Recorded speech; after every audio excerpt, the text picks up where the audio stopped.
Приветствую вас на канале Цветок Персика. Меня зовут Наталья. И сегодня у нас будет такой небольшой внеплановый видеоролик, выпуск видеоролика. И он будет посвящен распаковке новых товаров для творчества. Но прежде чем мы начнем распаковку, я покажу вам окончательный вариант фона нашей будущей работы по созданию композиции с цветком пиона.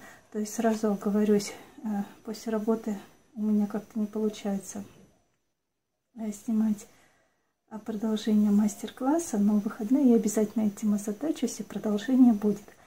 Но пока вот показываю фон. Как вы помните, в предыдущем видео мы начали его формирование, и у нас получилась довольно активная темная вот эта часть и очень светлая вот эта. Мне показался этот контраст очень сильным, и я решила эти две части объединить, то есть одним движением руки немного приглушить темную часть и немного затемнить светлую часть. Как я этого добилась? Я развела штукатурку белого цвета, добавила туда немного перламутровой розовой краски и вот такими вот движениями практически сухой кисти, вот здесь вот такими разводами получилось. Вот в этой части немного выделилась фактура нашего фона. И потом еще добавила вот такие вкрапления белой штукатурки, которые тоже развела до жидкого состояния. То есть, чтобы, несмотря на то, что в этой части у нас будет более светлое пятно, в этой темное, чтобы они были, эти две части, все равно каким-то образом объединены и уравновешены. Кроме того, я вам обещала показать листики, которые мы выкладывали штукатуркой с эффектом кракле. Вот я не знаю, видно или нет. Вот они все покрылись трещинками такими. И получилась интересная фактура. И когда я сверху вот этой вот разведенной белой штукатуркой с розовой краской покрывала, тем самым я дополнительно проявляла фактуру вот этих вот трещинок. И вот на данный момент меня этот фон устраивает, то есть он, ну, как бы и яркий, и активный, в то же время довольно спокойный. И я считаю, что пионы белого цвета должны смотреться на таком фоне хорошо. Ну, конечно, мы посмотрим, что в конечном итоге у нас получится, но пока вот такой окончательный вариант нашего фона вам сегодня покажу. Сам мастер-класс, я думаю, выйдет после уже выходных дней, когда будет побольше времени для того, чтобы его отснять. Сейчас я убираю заготовку в сторонку. И что у меня есть? То есть я получила вот такую посылку. Я ее, конечно же, уже открыла. Ну вот открою еще разок. Здесь у меня находится микрокальцит. То есть в одном из предыдущих видео я говорила, что загущаю штукатурку смесью крахмала и детской присыпки, либо талька. Но есть еще вариант загущать микрокальцитом, но у меня его не было в наличии. И вот сейчас он появился. Вот такой килограммовый мешочек. Так, сейчас уберу в сторонку коробку. Килограммовый мешочек. Микрокальцит — это мраморная мука. И поэтому она применяется вот в скульптурной живописи в качестве загустителя штукатурки. Мы его сейчас обязательно откроем и протестируем. Вот у меня моя банка с крахмалом. Вот он, даже если вот так вот визуально смотреть, крахмал он выглядит каким-то кремовым, желтоватым оттенком отдает, а микрокальцит он прям выглядит белоснежным. И я попробую загустить штукатурку крахмалом и микрокальцитом. Вот килограмм. И что у меня второе? Тоже давно я мечтала купить штукатурку Ривьера для того, чтобы протестировать. И вот такую коробочку мне прислали. Небольшая. написано 2 экземпляра, общий вес 6 килограмм 308 грамм. И в итоге что мы видим? Открываем коробочку, тут у нас только одна баночка весом 1 килограмм. То есть мне почему-то не дослали банку весом 5 килограмм. Конечно, после обращения в службу поддержки деньги мне якобы выслали на счет, но я их еще не получила, возврат денег. И неприятная ситуация заключается еще в том, что, ну, я надеюсь, деньги я получу, а в том, что за те 2 недели, пока штукатурка формировался заказ, пока она была где-то в пути, цена на баночку, которая 5 килограмм, выросла на 25%. И то есть уже как бы задумаешься, оно тебе это надо. Я, конечно, протестирую ее сейчас, посмотрю. Но вот как-то вот я делала 3 попытки приобретения штукатурки Клевер Ривьера. С 3-й попытки мне удалось добыть только баночку весом 1 килограмм. Даже смешно. Сейчас мы ее откроем и посмотрим, что же там все-таки внутри. Ну, надеюсь, что оно того стоит. В принципе, если она мне понравится, может быть, задумаюсь над тем, как купить. Но, честно говоря, опыт приобретения в магазине Озон у меня сложился негативный. Вот она какая почему-то. Не знаю, видно, нет, как будто там только половина банки. Ну, конечно, на по весу я понимаю, но вот так вот. Так, сейчас я ее в сторонку. У меня здесь приготовлена палитра, салфеточка. Попробуем. Вот ее выкладываю. Ну, вот чисто по ощущениям сразу вот она, конечно, намного более жидкая, чем профессиональная штукатурка. Кстати, вот такую штукатурку я заказывала дважды, и никогда у меня не было никаких осечек. Все как бы четко, быстро доставляли. И вот Клавель Ривьера, она вот прям ее по ощущениям даже, что она намного более жидкая, чем вот эта вот штукатурка, которая специально создана для скульптурной живописи. Вот. Да, намного более жидкая, то есть и здесь вот надо и применять загуститель. Сейчас я разделю штукатурку Клавель Ривьера на 2 кучки. Возьму одну кучку, попробую загустить крахмалом. Так. А для второй кучки мы откроем наш микрокальцит. Так. Я тут приготовила ножницы.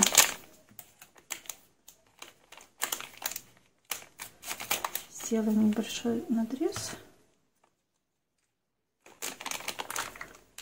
Прям сюда насыплю. Не знаю, сколько его необходимо добавлять, потому что все это делается по ощущениям, и тем более для меня материал этот новый, поэтому сейчас сколько добавлю, а потом посмотрим. Так. Чтобы у меня тут ничего не рассыпалось, я щеткой все это дело закрою. Так, убираем пока в сторонку. Ну и попробую вымесить. Штукатурку, которая вот профессиональная, которой я обычно пользуюсь, я не буду загущать, я ее выложила для примера. Да, и даже вот когда я делаю такие вымешивающие движения, по ощущениям вот она действительно более жидкая. Ну, вымешивать это одно, конечно, но еще интересно попробовать ее при создании каких-то лепестков. Но хотя она такое ощущение, что более шелковистая, что ли, какая-то. Ну-ка, сейчас я сравню.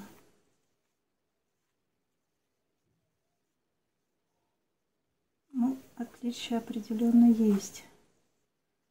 И вот добавила микрокальцит. особо ничего не поменялось. Она немножко стала гуще, но все равно она даже после добавления микрокальцита выглядит более жидкой, чем эта штукатурка. Так, а тут я сейчас попробую вымесить с использованием крахмала. То есть насыпала крахмал и микрокальцит, а штукатурку я исключительно на глазок, потому что, еще раз говорю, что для меня и тот, и другой материал являются новыми. И все это надо, конечно, еще опробовать, тестировать, для того, чтобы понять, насколько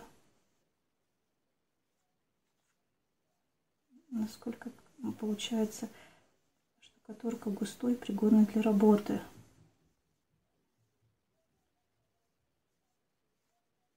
Вот. Мне, наверное, надо было, ну хотя клавель Ривьера только белая, просто на белом фоне, наверное, плохо видно саму штукатурку. Ладно, ролик небольшой.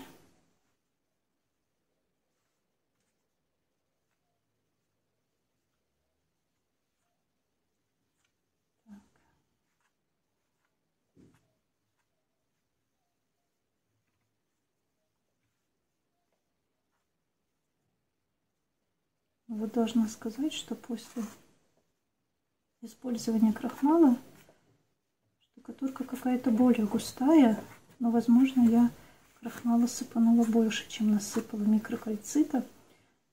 Видимо, тут надо делать такой более основательный тест, чтобы понять разницу. Но вот даже чисто визуально крахмал, он имеет какой-то такой более кремовый оттенок, то есть он не чисто белый, и, соответственно, его использование может как-то видоизменять цвет штукатурки, которую в этом, например, в текущий момент используете. Да, вот после микрокальцита она более еще жидкая. Ну-ка, попробую еще добавить микрокальцит. Я его потом, конечно, пересыплю в какую-нибудь баночку.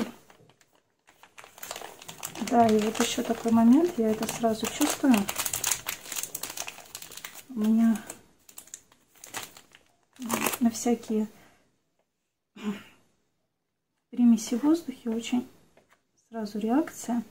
Открываю микрокальцит, и, видимо, он идет распыление в воздухе. И сразу я начинаю задыхаться. То есть, видимо, это не мой материал. Вот от использования крахмала такого нет. То есть, вот, например, у кого если аллергия, то лучше, наверное, не использовать. Потому что, ну, все равно, если это мраморная пыль, если вот все эти мраморная взвесь в воздухе, микрочастицы оседают в легких, это, наверное, не есть хорошо. Ну вот, то есть я буквально 2 раза сыпанула, и я в воздухе почувствовала наличие вот этой вот муки мраморной. И вот чувствую сейчас, когда вдыхаю, что воздух наполнен этими микрочастицами. То есть мне это уже изначально не нравится. Либо, я говорю, как-то насыпать аккуратно в баночку и использовать, может быть, какую-нибудь маску, не знаю.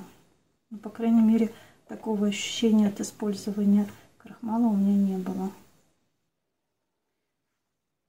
Но вот все равно, даже после того, как я добавила микрокальцит, все равно штукатурка довольно жидкая. Конечно, можно добавлять еще, но я не буду сейчас делать, потому что мне уже задыхаюсь от него.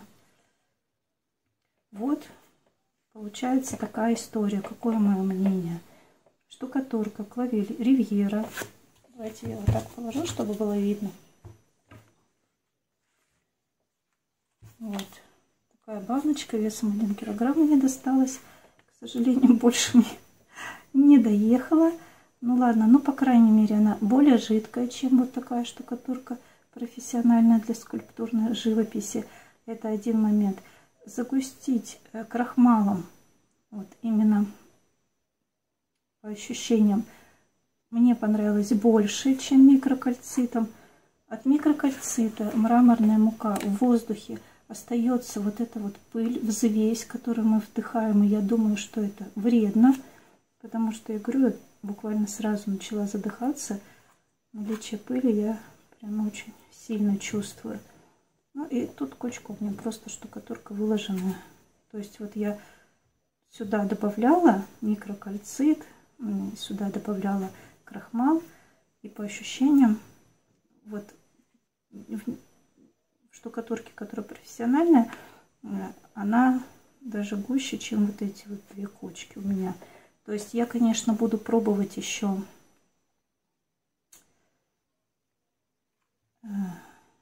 в работе эту штукатурку. Я буду пробовать ее колеровать. Также потом в последующем расскажу свои ощущения. Вот. Но на данный момент получается у меня негативный опыт ее приобретения. Ну и в использовании мы потом посмотрим, как оно это будет. Вот, а на этом сегодня у меня все. Мастер-класс всенепременно выйдет после выходных. Мастер-класс по пиону, продолжение нашей работы. Сейчас спасибо вам за внимание. Спасибо за ваши добрые комментарии, лайки. Подписывайтесь на канал. И пока-пока.